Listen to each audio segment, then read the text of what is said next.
Indian air force के लिए परीक्षा एप्लीकेशन पर स्पेशल टेस्ट सीरीज लॉन्च की गई है। ये आपके एग्जाम एक्स वाई या फिर बोथ के लिए होने वाली है और इसमें 15 प्रैक्टिस सेट आपको देखने को मिलेंगे। इसका जब आप प्राइस देखेंगे तो ये 349 आपको देखने को मिलेगा, लेकिन जब आप ये कूपन कोड अप्लाई करेंगे सुपरफा50 तो इस मॉक टेस्ट की जो प्राइस हो जाएगी वो 175 हो जाएगी, यानी 175 रुपये में 15 प्रैक्टिस सेट आपको मिलने वाले हैं परीक्षा एप्लीकेशन पर। एप्लीकेशन का लिंक डिस्क्रिप्शन बॉक्स में दे रखा है, आप यहां जाकर के और आप अपने एग्जाम के लिए लगातार प्रयास करें और लगातार तैयारी करते रहें। आपको एग्जाम ऑनलाइन होने वाला है तो इसलिए इन प्रैक्टिस सेट को आप जरूर परचेज करके रोजाना आप एक दो प्रैक्टिस सेट आप जरूर लगाइएगा। ये आपके सामने क्वेश्चन है, ये देखो ये क्या लिखा है उसे आप पढ़ लीजिए आराम से। लिखा हुआ है my nephew began working for me about 10 years ago. इस पूरे सेंटेंस को पढ़ने के बाद आपको कहीं पर कोई एरर नज़र आया, अगर एरर नज़र आ गया है तो आप समझ जाइएगा कि आप अच्छी तरीके से फाइंड कर सकते हैं एग्ज़ाम के अंदर भी। लिखा हुआ है my nephew began working for me 10 years ago. पहली बात एक चीज़ आपको क्लियर हो गई होगी कि जब भी कभी किसी सेंटेंस में अगर अगो वर्ड आपको दिख जाए तो समझ लेना चाहिए कि ये जो सेंटेंस जो स्टार्टिंग हो रही है सेंटेंस की, ये पूरा का पूरा पास्ट इंडेफिनिट में है। याद आएगा, अगो वर्ड आपको दिख जाए तो समझ लेना सेंटेंस की जो बनावट होगी वो पास्ट इंडेफिनिट के अंदर होगी। अब पास्ट इंडेफिनिट के अंदर होगी तो जाहिर है कि पास्ट इंडेफिनिट में जो वर्ब आती है, बताओ वो कौन सी आती है? वर्ब की सेकंड फॉर्म आती है। कौन सी आती है? वर्ब की सेकंड फॉर्म आती है। तो आप मुझे बताइएगा ये जो बिगन है क्या ये सेकंड फॉर्म है? नहीं, ये कौन सी फॉर्म है? थर्ड फॉर्म है। तो इसका सेकंड फॉर्म क्या होता है? बिगेन। क्या होता है? बिगेन। ठीक है, याद हो जाएगा, BEGAN। और ये क्यों आया? क्योंकि जब अगो आ जाता है तो वर्ब की सेकंड फॉर्म या पास्ट इंडेफिनिट हमें इस्तेमाल करना होता है। कोई डाउट तो नहीं रहेगा, अगो वर्ड आ जाए तो आपको पास्ट इंडेफिनिट सेंटेंस कर देना है, बाकी ये पूरा ठीक है। ओके, चलो अब मैं आपसे एक दूसरा सवाल मैं आपके सामने यहीं पर रखा हुआ है। लिखा हुआ है prohibition aims at reducing traffic accidents many of which is caused by drunkenness. पूरे को पढ़ करके कुछ समझ में आया क्या कि गलती कहां पर हो सकती है? आराम से दोबारा पढ़ो, देखो जल्दी मत करो। Prohibition aims at reducing traffic accidents many of which is caused by drunkenness. इसको पढ़ने के बाद आपको सारी चीज़ें एकदम क्लियर समझ में आना चाहिए। पहली बात, आप एक चीज़ यहाँ पर देख रहे होंगे कि यहाँ पर लिखा हुआ है कि इज कॉज्ड बाय ड्रंकनेस, ये लिख रहा है ना। अब इसमें आपको एक चीज़ समझ में आएगा, यानी कि ये जो इज लिखा हुआ है ना, इस जगह पर आर आना चाहिए, क्योंकि सब्जेक्ट क्या है वो तो एक्सीडेंट्स प्लूरल में यूज़ हो रहा है। जब प्लूरल में अगर एक्सीडेंट्स प्लूरल में अगर यूज़ हो रहा है तो जो वर्ब आएगी ये भी क्या आएगा? प्लूरल, यानी इसके अकॉर्डिंग आएगा। तो ये जो इज लिखा हुआ है इस जगह पर आर आना चाहिए, क्योंकि इस सेंटेंस का जो सब्जेक्ट है वो एक्सीडेंट्स है। क्या है?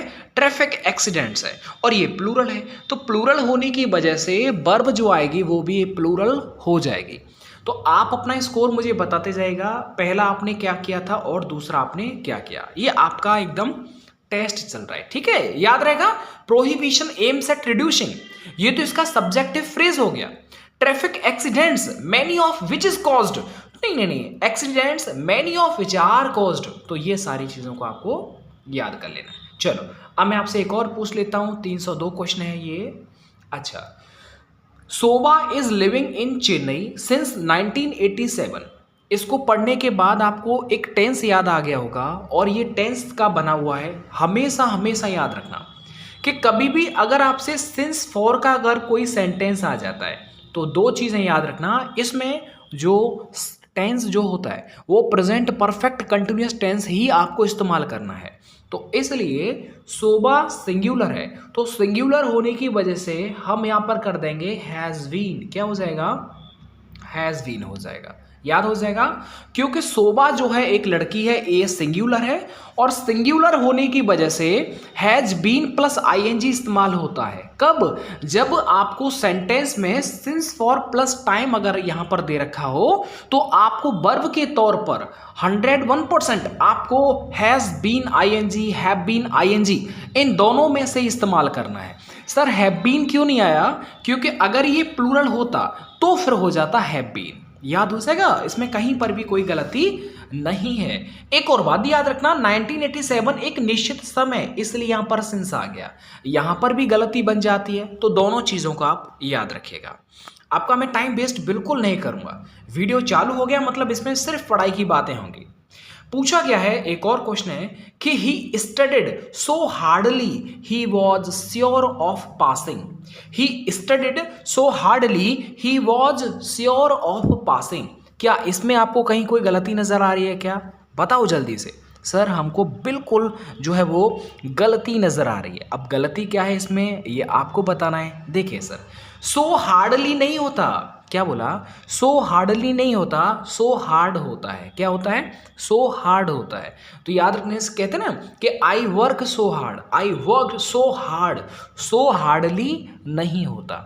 याद रखना, देखो हार्डली का मतलब क्या होता है पता है? बड़ा ही मुश्किल से। उसने पढ़ाई किया बड़ा ही मुश्किल से, नहीं, ऐसा तो नहीं है, ऐसी बात नहीं है। हार्डली का मतलब होता है मुश्किल से, और हार्ड का मतलब होता है कठिन। अब वो पढ़ाई करेगा तो जायज़ है वो कठिन पढ़ाई करेगा।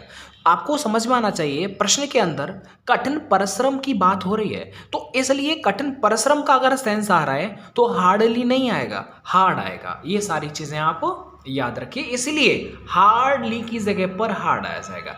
उम्मीद करता हूँ आप 1 नंबर अपना ऐड कर लीजिएगा और आप अपना कमेंट में ज़रूर बताइएगा। आपसे मैंने एक सवाल पूछा है कि every child in the class are wearing sandals today. Every child in, देखो ध्यान से पढ़ा करो बिल्कुल समझ करके। Every child in the class are wearing sandals today. यहां पर कोई गलती है क्या? सर बिल्कुल गलती है। क्या?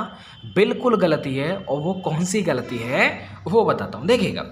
एवरी का प्रयोग आपको पता होगा सिंगुलर फॉर्म में किया जाता है, इसलिए सिंगुलर फॉर्म में अगर किया जाता है तो वर्ब भी जो आती है वो कौन सी आती है? सिंगुलर आती है। इसलिए आर की जगह पर यहां पर इज आना चाहिए। क्यों sir ji? Every child in the class, आपको पता ना एवरी के अकॉर्डिंग यहां पर जो वर्ब आएगी वो सिंगुलर आती है। एवरी वन नोज, आपको पता है हर कोई जानता है। एवरी वन स्टडीज, ये चीजें आपको याद होना चाहिए, ठीक है। Every one loves, every one works very hard, तो इन चीजों को आप याद रखो। एवरी वन आ जाए, एवरी चाइल्ड आ जाए, वन की जगह पर कुछ भी लगा लो आप, आखिर रहेगा वो सिंगुलर ही। सब्जेक्ट वर्ब जो आएगा वो सिंगुलर आएगा, तो याद हो जाएगा आपको। आपने गलती नहीं करना है, छोटी छोटी गलतियों को आपको, ये तो बहुत सिंपल सा जो है वो एरर है। आपसे पूछा गया है this errors are made by foreigners. दोबारा पढ़ो ध्यान से, गलती मत करना, ये तो सबका सही होना चाहिए। This errors are made by foreigners. इसको पढ़ने के बाद आपको 2-3 चीजें याद होना चाहिए। वो कौन कौन सी? देखो, एक तो आपको एक चीज याद रख लेनी है, एक तो दिस याद रखो, दिस, और एक होता है दैट। क्या होता है? एक दिस होता है दैट। इनके साथ जो भी नाउन चलेगा वो सिंगुलर चलेगा, और इसके साथ जो वर्ब चलेगी वो भी सिंगुलर चलेगी। याद हो जाएगा। दूसरी बात, एक और चीज याद रखना कि अगर देखो पूरा सेंटेंस जो होता है वो आर मेड बाय फॉरेनर्स से बना हुआ है। क्या? दोबारा सुनो, आपने गलती आराम से पहचान लिया होगा, वो मुझे पता है। आपको याद रखना है क्योंकि ये नाउन जो है वो प्लूरल है, इसलिए दिस की जगह पर दीज आना चाहिए। क्या आना चाहिए? दीज आना चाहिए, क्योंकि these errors are made by foreigners, ये बिल्कुल एकदम सही हो जाएगा। अब एक और आपका सवाल होगा, सर जी एक बात हमें बताओ, क्या हम एरर्स को एरर नहीं कर सकते? भाई अगर दिस के बाद सिंगुलर आता है तो सर जी हम सिंगुलर भी तो कर सकते हैं ना इसे। देखो याद रखना, अगर आप इसे, देखो समझना, गलती एक पार्ट में ही करनी है। अगर आप इसे एरर्स कर दोगे तो ठीक है, दिस एरर हो गया, लेकिन अब इसमें भी आपने पार्ट ए में भी आपने गलती को छांटा, फिर आर की जगह पर आपको इज करना पड़ेगा, पार्ट बी में भी आपने एरर को छांटा, तो फिर तो दो पार्ट में एरर हो गया, जबकि आपको ऑप्शन सिर्फ एक टिक करना है। तो एक टिक कैसे होगा? एक टिक सिर्फ ऐसे होगा कि दिस की जगह पर आप दीज कर देंगे ना, तो पूरा सेंटेंस एकदम सही हो जाएगा, ठीक है। अगर आप आर की जगह पर इज कर दोगे तो बताओ ये भी गलत हो जाएगा। तो याद रखना, जहां पर भी 2 एरर होती हैं कोशिश करो कि एक एरर जो है अगर हम उसमें कुछ परिवर्तन कर देते हैं तो पूरा सेंटेंस सही हो जाए, तो वो दिस की जगह पर दीज हो जाएगा। याद हो जाएगा आपको। He is fatter than me, क्या बोला? अब देखो तुलना की जा रही है, यानी ही इज, वह मुझसे क्या है, फैटर है। फैटर का मतलब क्या होता है, थोड़ा सा मोटा होता है। तो क्या यहाँ पर कुछ गलती आपको समझ में आ रही है? सर बिल्कुल समझ में आ रही है। क्या बोला? बिल्कुल समझ में आ रही है। देखो याद रखना, यहाँ पर इंट्रांजिटिव वर्ब, जब भी कभी इंट्रांजिटिव वर्ब अगर इस्तेमाल की जा रही हो तो देन के बाद आने वाला प्रोनाउन हमेशा नॉमिनेटिव होता है, यानी सब्जेक्टिव होता है। इसलिए मी की जगह पर आई का इस्तेमाल होगा। तो आई का इस्तेमाल होगा, यहाँ पर क्या होगा, आई का इस्तेमाल। गुरुजी हमारे समझ में नहीं आया, बताता हूँ। देखो इस पूरे सेंटेंस के अंदर जो कंपैरिजन किया है वो सब्जेक्ट के बीच में किया गया है, कर्ताओं के बीच में किया गया है। उसने कहा है कि वह मेरे से क्या है, फैटर है। तो याद रखना यहाँ पर सब या नॉमिनेटिव जो है वो कंपैरिजन किया गया है, तो he is fatter than me. तो याद रहेगा इंट्रांजिटिव, यानी ये इसके बाद इंट्रांजिटिव वर्ब है, इज आ रहे हैं। तो इंट्रांजिटिव वर्ब अगर इस्तेमाल कही जा रही है किसी भी सेंटेंस में, तो याद रखना वहाँ पर जो कंपैरेटिव है तो वो नॉमिनेटिव केस में रहता है। तो वहाँ पर जो होता है ऑब्जेक्ट की जगह पर सब्जेक्टिव इस्तेमाल किया जाता है। तुलना हो रही है सब्जेक्ट के अंदर, ना कि ऑब्जेक्ट के अंदर। अगर ऑब्जेक्ट में होता तो यहाँ पर भी क्या होता, यहाँ पर भी कोई ना कोई ऑब्जेक्ट होता और उन ऑब्जेक्टों का ही तुलना हुआ। यहाँ पर सब्जेक्ट से तुलना की जा रही है फिलहाल में, आप याद रखिएगा। चलो तो यहाँ पर गलती क्या हो जाएगा, मी में तो ए बी सी, सी वाले पार्ट में क्या है, गलती हो जाएगा। चलो आगे पूछा है, Sundar is getting married with Sita. Sundar is getting married with Sita, यहाँ पर आपने कोई गलती अगर पहचानी है तो बताइएगा। देखो मैं बताता हूँ, मैरिड अगर शब्द आप कहीं भी इस्तेमाल हो रहा है तो मैरिड शब्द के बाद जो प्रीपोजिशन आती है वो टू आती है। क्या आती है? मैरिड के बाद अगर प्रीपोजिशन इस्तेमाल हो रही है तो वो टू आ जाएगा। तो इसलिए पार्ट सी में विद को हटा दो और टू लगा दो। तो ये कॉन्सेप्ट है जो आपको याद कर लेना है कि मैरिड टू सीता। क्या? अरे ऐसे नहीं बोलते I love to, I love you बोलते हैं, सॉरी, तो टू बोलते ना। तो याद रखना यहाँ पर शादी भी होगी तो वो दो के बीच में होगी ना, एक लड़का एक लड़की। तो याद रखना मैरिड के बाद जो आएगा प्रीपोजिशन वो टू आएगा। ये चीजें याद रखना है। पूछा गया है, though we both are of the same height you are more heavier than I. क्या यहाँ पर कुछ गलती नजर आ रही है? क्या? जल्दी से सोचो, कंपैरिजन वाला आ गया। अब कंपैरिजन वाला आ गया तो चलो ज़रूर हम करेंगे। देखो बहुत सिंपल सी बात है, यहाँ पर जो बी वाले पार्ट में ये जो लिखा हुआ है, बी वाले पार्ट में बताओ क्या लिखा है? यहाँ पर लिखा है मोर heavier.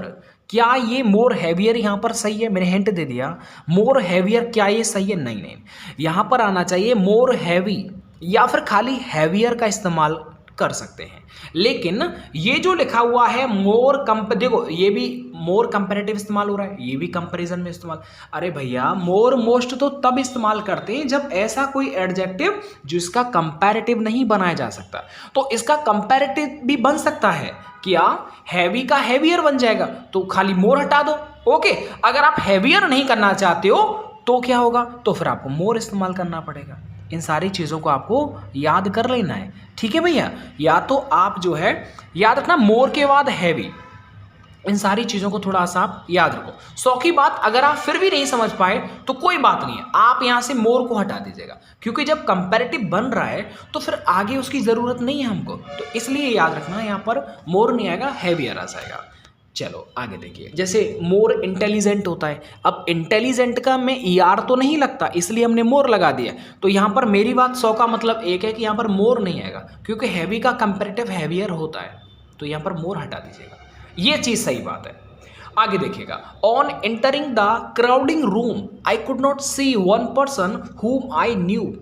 On entering the crowding room, क्या यहाँ पर कुछ समझ में आ रहा है आपको? कुछ गलती नजर आ रही है? पढ़ो, on entering the crowding room मतलब ऐसा कोई रूम जहां पर बहुत भीड़ भाड़ हो। अब उसमें एंटरिंग के दौरान I could not see one person whom I knew, जिसे मैं जानता था उस पर्सन को मैं नहीं देख सका एक क्राउडिंग रूम के अंदर। तो क्राउडिंग रूम नहीं होता, क्राउडेड रूम होता है। क्या होता है? क्राउडेड रूम होता है, क्योंकि थर्ड फॉर्म के बाद जो होता है वो नाउन आता है। तो क्राउडेड रूम होता है, CROWDED, क्राउडेड रूम हो जाएगा, याद हो जाएगा। On entering the crowded room, ये यहाँ पर जो है वो थर्ड फॉर्म जो है वो लग जाएगा, उसके बाद नाउन आ जाएगा। तो इन सारी चीज़ों को आपको धीरे धीरे पढ़ना है, समझ में आएगा, क्योंकि क्राउडिंग के स्थान पर क्राउडेड का प्रयोग होगा और इसका मतलब होता है भीड़ भाड़ से युक्त, तो क्राउडेड आ जाएगा। आप सेंस भी देख लीजिएगा, after rising the flag to inaugurate the sports meet the chairman gave a long speech. इसे पढ़ने के बाद आपके समझ में आएगा कि गलती कहाँ पर है, और जिसने भी गलती इसमें फाइंड कर लिया मतलब वो एकदम एकदम बहुत अच्छे हैं।